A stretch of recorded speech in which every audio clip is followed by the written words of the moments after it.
Thank you, everybody. I'm Dave Täht. I'm running for the NRO. Bit about me. I run a little company that does Wi-Fi. Anybody here use Wi-Fi? Software development, R&D on home routers and middle boxes primarily. And I just came here from the third world, California. I just spent 5 days without power. Comcast went down immediately. My T-Mobile backup failed after half a day. And the only thing that stayed up was Verizon.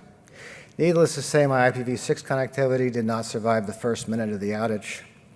I've been working for many years to make the internet faster and more reliable and resilient, and I would have liked it if last week's experience had been less stressful. I'm primarily a technologist. Running for the NRO was my first excursion ever into a policy-making body.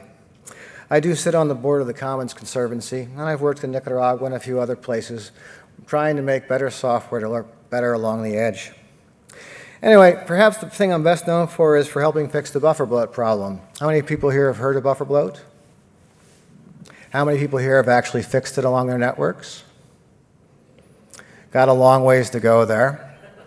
Most of you are running the software and the algorithms that we developed at this point. Our core buffer bloat beating algorithm is called FQCoddle, RFC 8290. It's on iOS, OS X, Linux, etc. as the default, and in many home routers today. Except it's mostly in the wrong billion routers, still trying to get that deployed along the edge. But today is the first time in a long time I'm not here to talk about buffer bloat. The principal reason why I came here today was to talk about something called the IPv4 Unicast Extensions Project, which John Gilmore, myself, and a few other people have been working on for about a year. We're trying to add back 240 million new IPv4 addresses to the internet, and we've made a lot of progress in the free and open source world to making that happen. And we have a few policy implications were this project ever to succeed. So I thought I'd come here and talk about that a little bit, and then conclude by going to my last part. Before I'm pilloried for the idea of extending IPv4, I am still very much involved in the IPv6 processes with multiple RFCs, etc., that I've contributed to, including things like IETF HomeNet. Anyone ever heard of that? That's part of the problem. And source address dependent routing.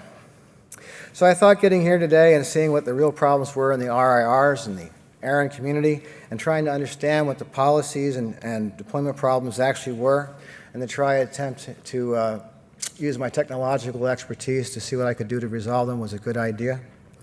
And overall, in trying to get involved with the NRO and ARIN, I'd really like to help develop a more reliable and resilient internet. Thanks for your vote. Thank you, Dave.